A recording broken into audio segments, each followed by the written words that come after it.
I miss you. All the times that we shared. 25 plus years ago, you left.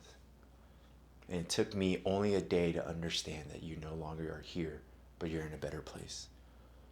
Great grandmother, I will forever love you for the times that you shared the prayers, the times you pulled my ear when I was in trouble, the times that you just sat there and stared at me.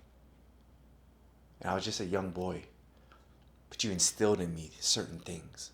And even to this day, I grieve. I don't cry any longer because I still feel your presence. All I want to say is thank you, and I appreciate you.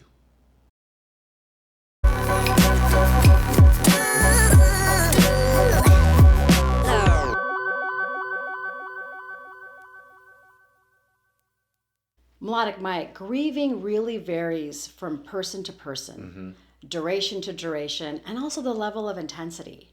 It's not to be judged. There are no rules and there are no strict guidelines. Nope. And there's different kinds of loss. There's conscious loss that we walk away from, and we still grieve. And then there's other loss that we experience, which is not by choice. But whatever it is, and the close relationships that you do share with individuals that you unfortunately lose, are really they really get to the bottom of you. You really discover a lot about yourself and how things really affect you, especially that. Yeah. There's nothing more important to me than our personal relationships. I think this topic came about. We had a few people who asked us on how to grieve with the loss of a loved one.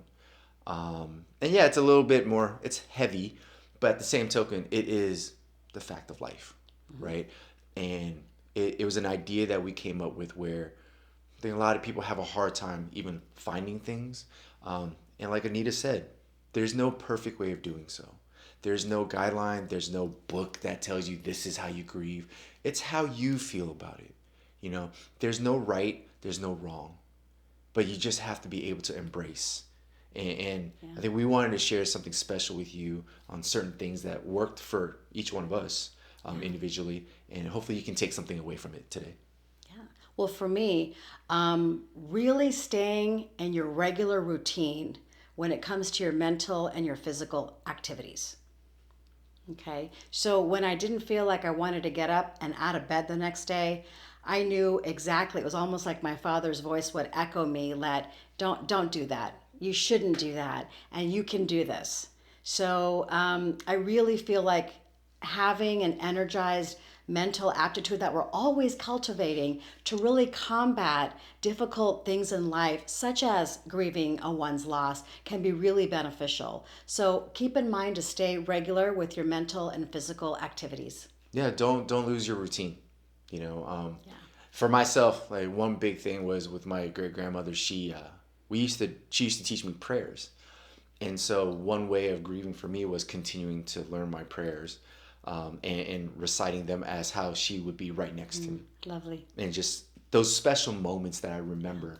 Very special. Just carry on, and it's just to embrace it and to accept it. It helped me with acceptance of, you know, she's no longer here, but I'm carrying something along. Which is her with me. Yeah. Number 2, I would say, we really fall into this trap, and it's going to be really hard not to, but try not to numb the pain.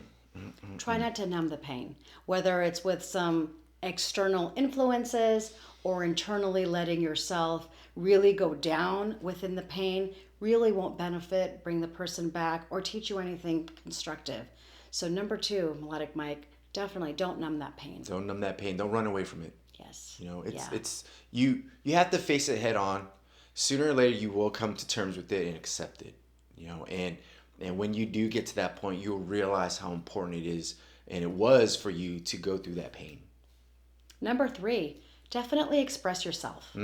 Others around you may not know how you're feeling. It's your responsibility to engage with yourself and with others and share exactly what you're going through. and manage your expectations accordingly. I was going to say that right Yeah, now. yeah. So definitely the number 3 is expressing yourself. I think a lot of people hold things in and they expect their friends or their families to understand them. Yes. And no one's going to understand No. exactly what you're going through. So voice, talk. If you need time to yourself, say that.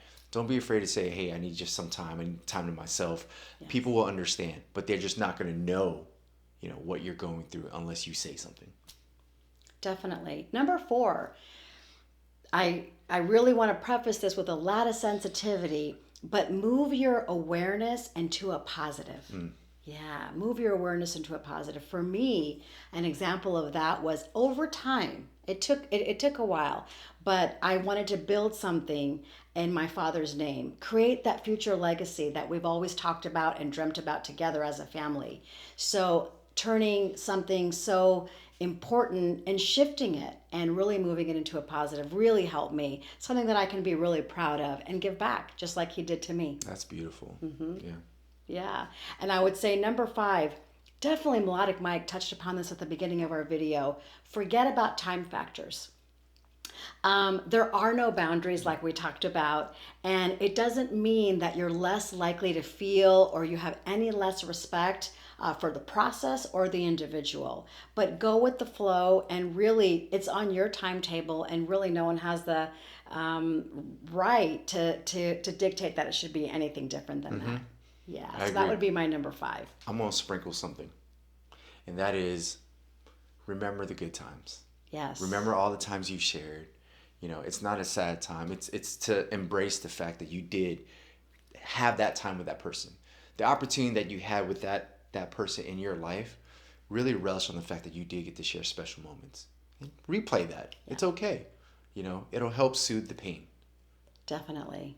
Very well said. We know there's a lot of other things that we all can do, but these are the top 5 that MelodicMic and I really talked about that really we valued and implemented, and it gave us a step in the right direction, and we hope that it will for you too, unfortunately, if you are going through something like that or you have in the past.